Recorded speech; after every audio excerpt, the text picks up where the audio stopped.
दूसरों से आगे की तरफ बढ़ना है। जैसे इस क्वेश्चन को देखते हैं कि एक वस्तु का अंकित मूल्य 1200 रुपए है, दुकानदार ने ग्राहक को क्रमशः 10% और 5% की छूट दी। छूट दिया मतलब उससे कम पैसे में बिकेगा। अगर 1200 का है तो छूट देने के बाद तो कुछ तो कम होगा। तो इसमें देखिए जैसे ऑप्शन देख रहे हैं 1600 रुपए, तो ये तो पॉसिबल ही नहीं, आंसर हो ही नहीं सकता। दूसरा वाला देखेंगे ये 1206, ये भी पॉसिबल नहीं है। कुछ ऑप्शन को भी आपको एनालाइज करना होगा एग्जाम में कि ऑप्शन कैसे आ रहे हैं। अगर 1200 को सामान पे छूट देंगे तो उससे कम ही आंसर आने वाला है। एक कॉमन तरीके से सोचे हम तो, अगर पहले 10% को छूट दिया, इसका 10% 120, 120 1200 में घटा लेंगे यानी 1080 हो गया। 1080 का 5% और निकालना हमको, तो 1062 तो पॉसिबल ही नहीं है कि 18 तो कम नहीं होने वाला, यानी ये वाला आंसर हो जाएगा। लेकिन अगर इसको पूरी तरीके से सॉल्व करना चाहे तो ऐसे भी लिख सकते हैं हम लोग कि 10% की वैल्यू हमारे पास 1/10 है और 5 की वैल्यू हमारे पास 1/20 होती है। यानी कि 10 से 1 छूट देगा तो 9 में बेचेगा, 20 से 1 छूट देगा तो 19 में बेचेगा, और यहां से देखा जाए तो 200 वाला जो सामान होगा वो 171 में बेचा जाएगा।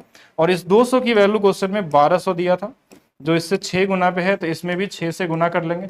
6 कम 6 लास्ट का यूनिट डिजिट सिर्फ इसी में आ रहा है, बाकी तो ज्यादा नंबर वाले हैं तो उनको चेक करने की जरूरत नहीं थी। हाँ 1026 वाले सही है मनीष, आपका भी बिल्कुल सही आंसर था। चला जाए नेक्स्ट क्वेश्चन के लिए। चलिए नेक्स्ट क्वेश्चन देखते हैं कि value of tan theta plus 1/tan theta. अगर चाहें तो इनको सॉल्व भी कर सकते हैं, लेकिन कभी भी आप चाहें तो एक तरीका और भी लगा सकते हैं कि वैल्यू पुटिंग का एक तरीका होता है जो क्वेश्चन को इजी बना देता है। अगर थीटा की वैल्यू 45 ले लेंगे तो देखिए इसकी वैल्यू 1, इसकी वैल्यू 1, यानी इसका आंसर 2 आ जाएगा। ऑप्शन में अगर 45 रखेंगे तो इसकी वैल्यू √2 इंटू में 1, तो ये √2 हो जाएगा, ऑप्शन गलत हो जाएगा। इसकी वैल्यू √2 होती है और इसकी वैल्यू 1/√2 होती है, तो इसका 1 आ जाएगा, ये भी गलत हो जाएगा।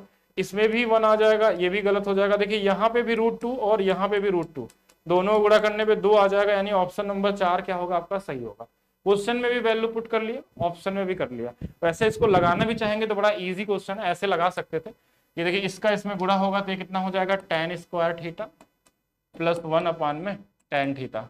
अब इसकी वैल्यू जो होती है ना, ये होता है sec स्क्वायर थीटा के बराबर, आइडेंटिटी से। अब sec स्क्वायर थीटा है और इसको हमको tan को हम लिख सकते हैं साइन बटे में cos, cos ऊपर चला जाएगा, एक cos से एक sec कट जाएगा, sec यही रहेगा, साइन ऊपर चला जाएगा, तो sec थीटा इंटू में cosec थीटा आ जाएगा। ऐसे भी करते तो भी आ जाता, बेसिक था। बाकी हर जगह फार्मूला नहीं लगाना है आपको, कोशिश करेंगे क्वेश्चन और ऑप्शन में वैल्यू पुट कर लीजिए, या नंबर में दिया है तो सीधा वैल्यू पुट करके लगा देना आपको। तो यहाँ पे जो हमारे पास होगा ऑप्शन नंबर 4।